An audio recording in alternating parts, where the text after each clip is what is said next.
ಕಿಡಿಗೇಡಿಗಳ ಬಗ್ಗೆ ಮಾಹಿತಿ ಸಿಗ್ತಾ ಸರ್? ಏನು ಸಂಪೂರ್ಣವಾಗಿ ಅವರು ಯಾರು ಹಿನ್ನೆಲೆಗಳು, ಕ್ರಿಮಿನಲ್ ಬ್ಯಾಕ್ಗ್ರೌಂಡ್ ಏನಾದ್ರು ಇದೆಯಾ ಸರ್? ಇಲ್ಲ, ಅದನ್ನು ನಾವು ಪರಿಶೀಲನೆ ಮಾಡ್ತಾ ಇದ್ದೀವಿ.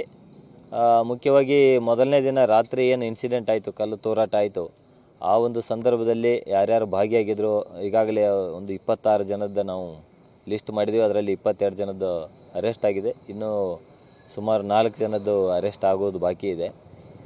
ಆಮೇಲೆ ಈಗಾಗಲೇ ನಾವು ಅವ್ರನ್ನೆಲ್ಲ ನ್ಯಾಯಾಂಗ ಬಂಧನಕ್ಕೆ ಒಪ್ಪಿಸಿದ್ದೀವಿ.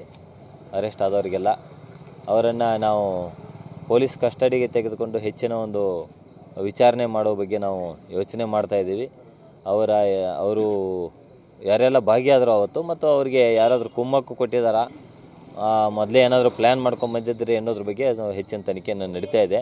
ಅದು ನಡೆದ ಮೇಲೆ ನಾವು ಹೆಚ್ಚಿನ ವಿವರನ ಕೊಡ್ತೀವಿ, ಕಸ್ಟಡಿಗೆ ತೊಗೋತೀವಿ. ಈಗ ಏನು 4 ಜನ ಕಣ್ಮೆರೆ ಆಗಿದ್ದಾರೆ ನಾವು ಲಿಸ್ಟ್ ಔಟ್ ಮಾಡಿದವರು.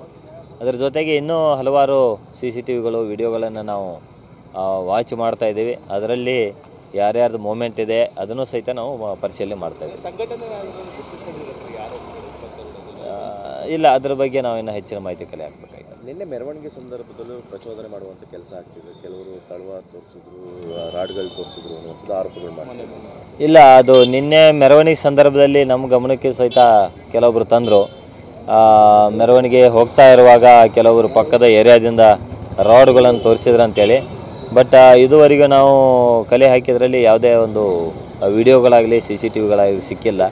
ಅದ್ರ ಬಗ್ಗೆ ಸಹಿತ ನಮ್ಮ ಟೀಮನ್ನು ಬಿಟ್ಟಿದ್ದೀವಿ ನಾವು. ಎಲ್ಲ ನಿನ್ನೆ ಏನೋ ಪ್ರೊಸೆಷನ್ ನಡೀತು, ಆ ಒಂದು ಸಂದರ್ಭದಲ್ಲಿ CCTVಗಳು ಎಲ್ಲೆಲ್ಲಿದ್ದಾವೆ ಅದನ್ನು ಎಲ್ಲನೂ ಪರಿಶೀಲನೆ ಮಾಡಲಿಕ್ಕೆ ನಾವು ಟೀಮನ್ನು ಬಿಟ್ಟಿದ್ದೀವಿ. Thank you.